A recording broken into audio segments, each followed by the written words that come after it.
नमस्कार फ्रेंड्स, आपके कमेंट पर नया वीडियो लाए हैं स्टॉक सीक्रेट भाग 2। आज हम देखने वाले हैं आरओई, पी रेशो, ईपीएस। ये कहाँ पे मिलेंगे? सब वहीं पे मिलेंगे जिस एप्लीकेशन में आप इन्वेस्टमेंट कर रहे हो। ठीक है, पहला देखो, रिटर्न ऑन इक्विटी, इसे बोलते हैं आरओई। ये क्या होता है आरओई? आरओई मतलब आपकी कंपनी कितना इफ़िशियंट है प्रॉफिट जनरेट करने के लिए। आप जो भी पैसे अपनी कंपनी को दे रहे हो, वह कंपनी उस पैसे पर कितना प्रॉफिट जनरेट कर रही है। आप बोलेंगे ससुरा हम पैसे दे और कंपनी प्रॉफिट कमाए, हमें क्या फ़ायदा? तो फ्रेंड्स, आपको भी फ़ायदा होने वाला है।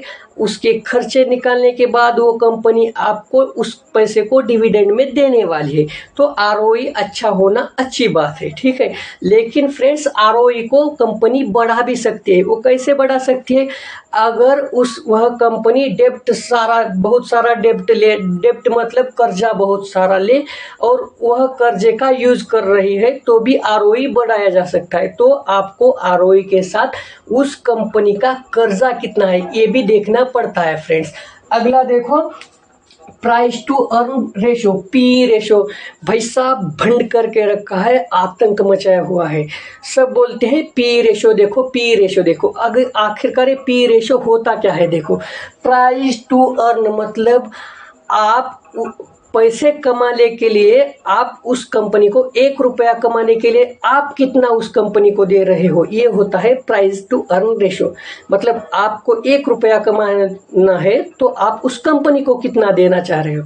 तो आप बोलते हो, लोग बोलते हैं फ्रेंड्स पी रेशो कम होना चाहिए, मतलब आपको कम रुपए में अच्छी वाली सस्ती वाली कंपनी मिल रही है।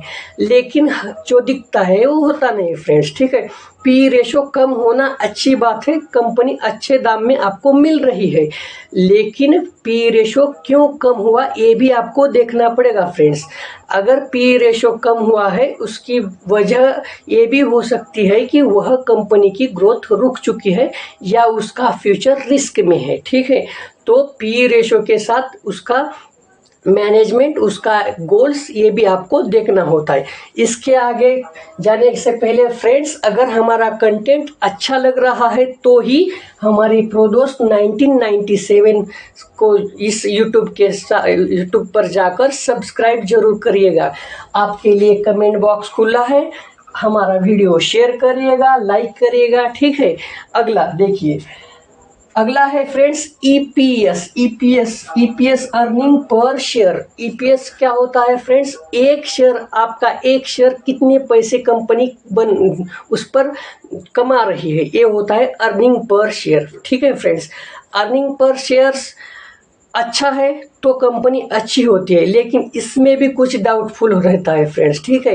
अगर कंपनी की ग्रोथ बढ़ रही है लेकिन उसका प्राइस डाउन हो रहा है, इसका मतलब उसके जो ग्रोथ है उस पर अभी भी शंका उठ रही है, मतलब वो डाउटफुल है फ्रेंड्स, ठीक है। तो उसके लिए आपको क्या देखना है? ईपीएस भी देखना है और उसके साथ उसका प्रोडक्ट कितना बिक रहा है ये भी देखना है, उसका ग्रोथ कितना हो रहा है वो भी देखना है, ठीक है फ्रेंड्स।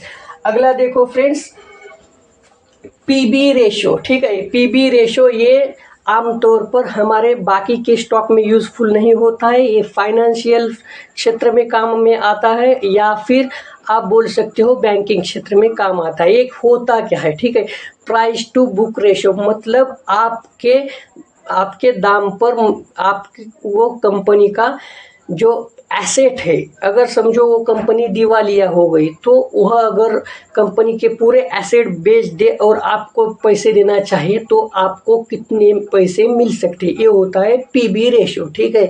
मतलब आप उस कंपनी के भाव के हिसाब से आप कितना दे रहे हो और कंपनी रिटर्न में कितना देगी दिवालिया होने पर, ये होता है पीबी रेशो। हमारा कंटेंट अच्छा लग रहा है तो फ्रेंड्स, अपना ही चैनल है प्रोदोस्त 1997, जाइए उसको सब्सक्राइब करिए यूट्यूब चैनल को और लाइक और शेयर करिए फ्रेंड्स।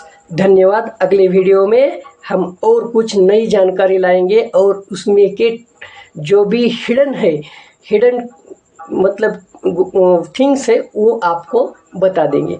धन्यवाद फ्रेंड्स।